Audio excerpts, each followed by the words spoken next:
பார்க்க போகிற ஸ்டோரி என்னென்னா Ravi and the golden mangoes. Amritpur அப்படின்ற ஒரு சின்ன ஊரில் தங்க நிறத்தில் சூரியன் வந்து உதிச்சுது. அப்போது ரவி வந்து தன்னுடைய மாம்பழம் வைக்கிற வண்டியை தள்ளிட்டு போகும்போது குருவிங்கெல்லாம் சேர்ந்துட்டு சந்தோஷமாக ஸ்வீட்டாக மெலோடி மாதிரி கூவிட்டு இருந்தது. அப்போ அவன் ஃப்ரெஷ்ஷான மாம்பழங்க, ஸ்வீட்டான மாம்பழம், ஜூஸியான மாம்பழம் இன்றைக்கி காலையில் தான் பறிச்சது அப்படின்னு சொல்லிட்டு ரவி கோவிக்கும் வித்துட்டு இருந்தான். அவனுக்கு மாம்பழம் விற்கிறது ரொம்ப பிடிக்கும். அதே நேரத்தில் அவனுக்கு ப்ராஃபிட்டை விட அவனுக்கு நியாயமாக விற்கிறது ரொம்ப ரொம்ப பிடிக்கும். எல்லாத்தையும் அவன் வந்து ஃபேர் ப்ரைஸில் கொடுத்துட்டு இருந்தான். அப்போ சடனாக ஒரு பெரிய உருவத்தில் வந்த ஒரு ஆளோட பேர் தன்ராஜ்.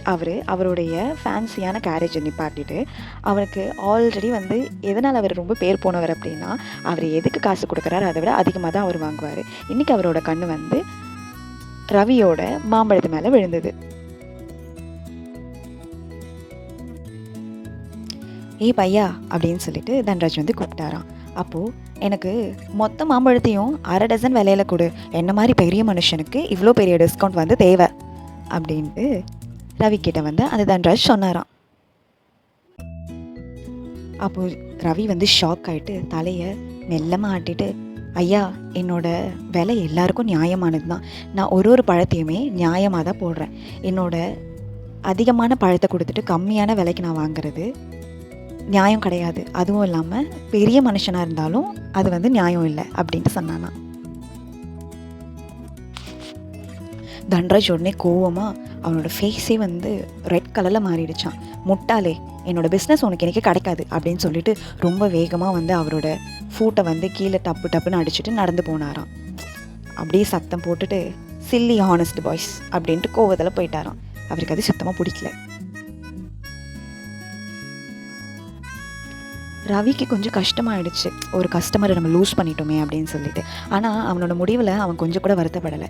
அப்போது அங்கே ஒரு ஓல்டு லேடி வந்து, அவங்களோட நேம் குந்தி, ரொம்ப கைண்டாக அவன் பக்கத்தில் வந்துட்டு அவங்க நடந்த எல்லா விஷயத்தையும் பார்த்துட்டு தான் இருந்தாங்க தூரத்தில் இருந்து.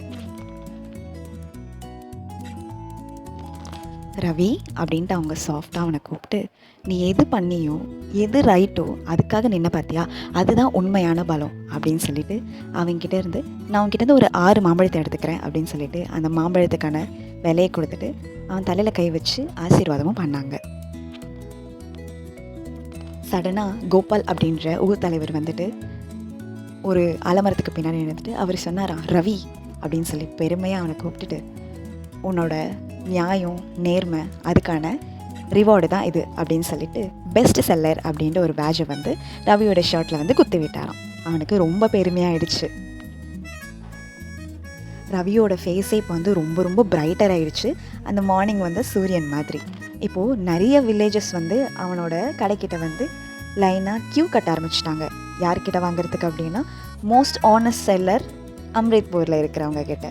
ஸோ இதோட மாரல் என்ன அப்படின்னு பார்த்தா, honesty brings real success. So எப்போவுமே நம்ம ஆனஸ்ட்டாக இருந்தோம் அப்படின்னா நமக்கு எப்போவுமே ஒரு சக்ஸஸ் கிடைக்கும், ரியலான சக்ஸஸ். தேங்க்ஸ் ஃபார் வாட்சிங்.